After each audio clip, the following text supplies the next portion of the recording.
తీసుకొని మనల్ని పరిశుద్ధపరచుటకు మూలమైన ఆ పరిశుద్ధాత్మని, ఆ శిలువ కార్యాన్ని తలంచుకొని మనం అప్పగించుకోవాలి. ఆమేన్. తర్వాత క్రమం ఏంటంటే ఈ సువార్త ఏంటది? సువార్త ఏంటి చెప్పండి? ప్రభు రక్షకుడుగా మీకు ఆయన నామములో పాపాలు క్షమించబడతాయి. హల్లెలూయా. మన జీవితాలు బాగవుతాయి. అదే సువార్త. హల్లెలూయా. మనమే బాగులేనట్టుగా ఉండి ఆ సువార్తలో ఉన్న శక్తిని ఉంటున్నాం కాబట్టి చెప్పలేకపోతున్నాం. నిజంగా పొందితే చెప్పకుండా చెప్పండి అనక్కర్లే. ఎంత ఆపినా చెప్తాం. హల్లెలూయా.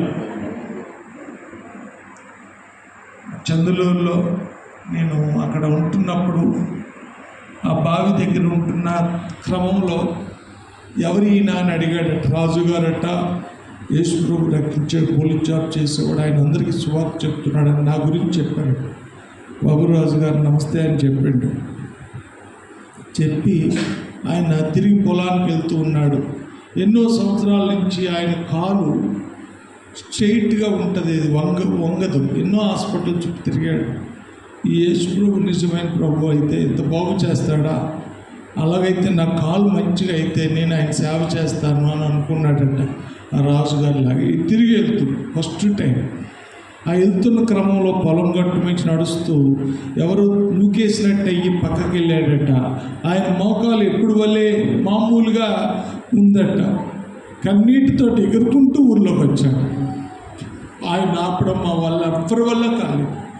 ఆయన ప్రతి ఇంటికి వెళ్ళి యేసుప్రభు గురించి చెప్పాడు. హల్లెలూయా. అది యేసుప్రభుని మనం పొందాలి. ఇది క్రమం. కనుక బలలో పొందటానికి మీలో ఆ యేసుప్రభుని మీరు పొంది ఆ శక్తిని అనుభవించండి. దయచేసి ఎవరు బలకు దూరంగా ఉండకండి.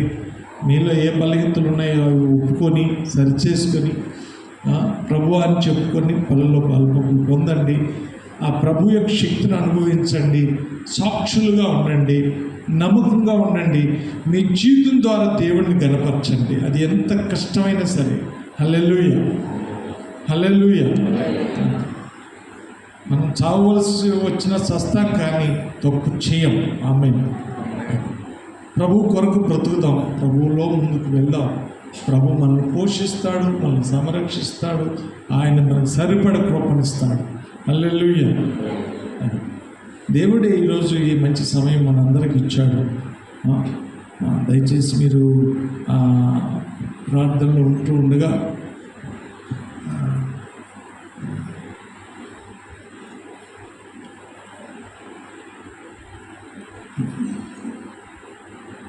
మనము పల్లెలో పొందడానికి ప్రేమతో ఆహ్వానిస్తూ ఉన్నాను.